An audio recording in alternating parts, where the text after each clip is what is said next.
Hi, this video covers the 2x48 belt grinder on how to configure it and use it. Before I start, I just want to talk about safety. These are very dangerous machines, so please use the proper equipment when you use it, such as your mask to protect your eyes, or goggles, or hearing protection, and also a mask to protect from any particles that may come off when you're grinding.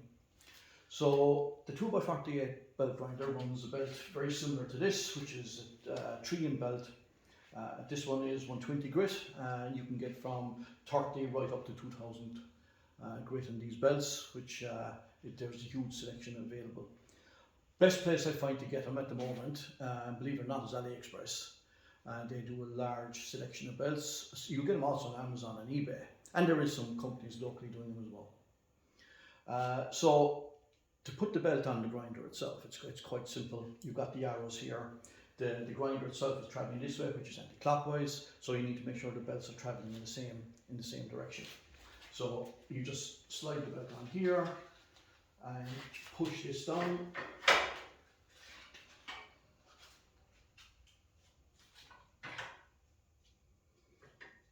This will come up automatically, put pressure on the belt, which is about 20 kgs, which is quite enough pressure to be putting on the belt.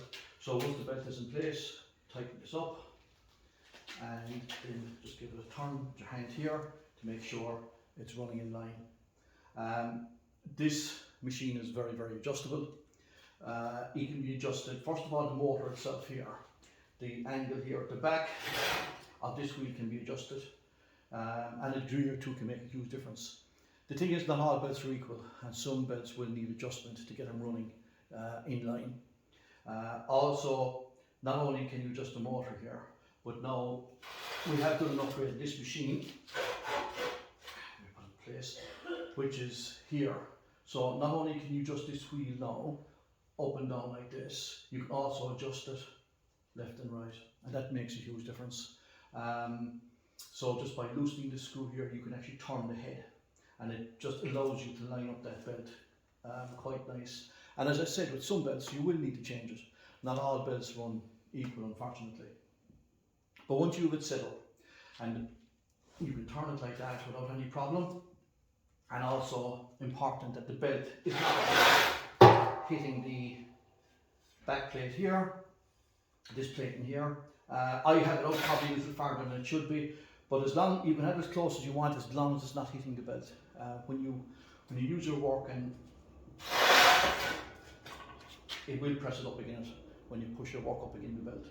But it is important that really all the belt is actually running is just on the 3 wheels and not touching anything else. So once you're happy with the belt and it's running nicely for you, you can just basically go and adjust it further if you wish. So bring that belt in, you just change the angle here by turning that, and as you can see, the belt now has gone inwards. I usually set these up so that the belt runs at the edge of the plate in here, and I've been requested to set them up that way, because if people want to profile a knife, they seem to rather do it down the edge here. But you can change that yourself by either adding or taking a washer over here, or changing it here, changing the angle here, which will make the belt, as you see, go in or out in this case. And if I tighten up again, it'll go back in. Once you're happy that the belt is running nicely, as you can see, and it's not touching anything at the back, you can then run the machine. So this is the VFD, and the VFD basically controls the speed of the motor here. What I will say about the VFDs, you do need to look after them. They are susceptible to dust, and if you do get iron filings in the VFDs, they will unfortunately blow out, and obviously then you will have to get a new VFD. There is a meter cable that comes with the VFDs, so I always suggest to keep the VFD away from your machine as much as possible. I do know you need to keep it within arm's length, so you can change your speeds and turn it off and on, especially for safety reasons. but it is important to keep the dust away from them. I've got clients of mine who enclose them in a box, which I would suggest, but again, there is air has to go into them because there is a fan right here at the back of the VFDs, and they basically do pull in air, and again, they do need air to cool. So you need to do your best to keep the grit, especially the iron filings, away from the VFD. A lot of people would run like a bucket here, like we have here, with water in it, which helps, but you'll still have some iron filings that still kind of float around a bit, and strangely enough, they will end up in this if it's too close to the machine. So that's on the VFD. What I'm really saying that is if you do look after it, you won't have a problem from it. So the VFD works very simply. As you can see, it's flashing here at 4,000. That's just the RPM. So when I hit the run button here,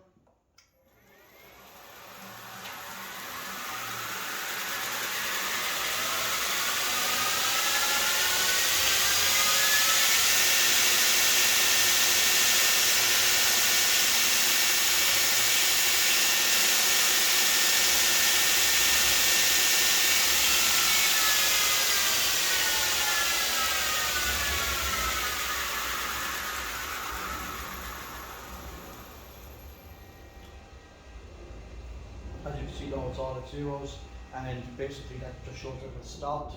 And if you want to increase it again, you just press this here, and say if I want to run it at, say, 2,000.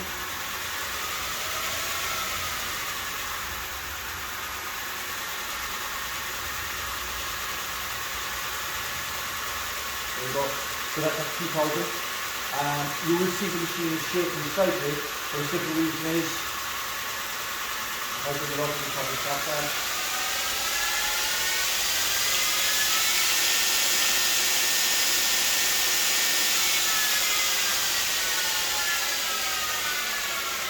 So I pressed the stop button there and I brought it back to zero.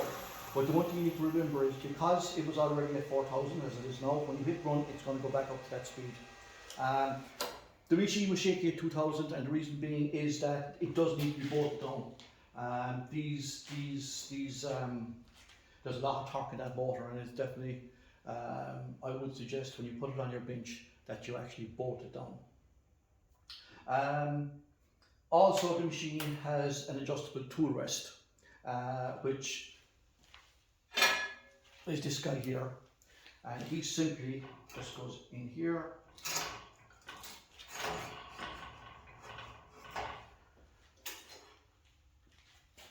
And all you need is a 17 spanner. Actually, everything is adjustable in this machine with a 17 spanner. Generally, when you adjust this up here for the wheel, it's a once-off adjustment. So once you've it done, you've it done. But for this guy, you can just bring it up to any height you want, and just give it a tighten up. The reason I don't use handles here is because they don't tighten up enough. You do need to put a spanner on to tighten it. Now this also can be adjusted angle-wise, like so, and then you can adjust it here by open that, and you can push it in again to work. So it has the ability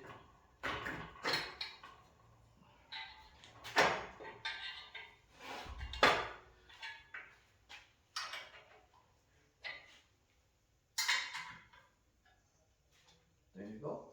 So it has the ability to run at an angle. I mean, you could even run it right 45 degrees by just shocking this here slightly, but that's up to yourself. But it does give you the ability to be able to run your work at an angle. So I'll just bring it back out again.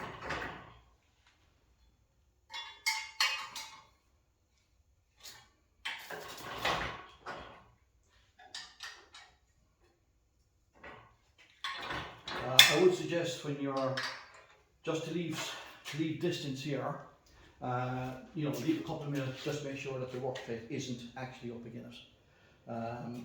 So the other thing you can do if you want to as well is you can change the angle of this left and right by a couple of degrees, but most people will just run it dead level across here. So again, just to recap on it, it's quite simple. To take the belt off, so you just unscrew that. What that does, this locks this in place, which keeps the angle of the belt, keeps the angle of the wheels the same all the time. So just give it a press down, the belt, and away you go. Put the belt back on, it just do the opposite. A little hard to put the belt back on with this, it just takes a bit of practice, but once you're used to it, it's not an issue.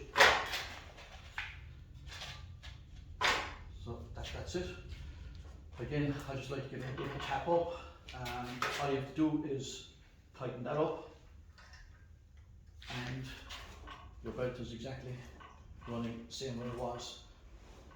So that's really about it for the 2x48. I do recommend, as I said before, bolt it down. There's a lot of torque in that 2 horsepower motor, and it's definitely a good idea to bolt down. Plus, it wouldn't be great to bolt it to metal. I would suggest having timber underneath it. Bolting metal to metal is never great. So yeah, that's about it. But look, if there's any questions or you need any information, just come back to me, and I'll be happy to answer any questions you have. Thank you.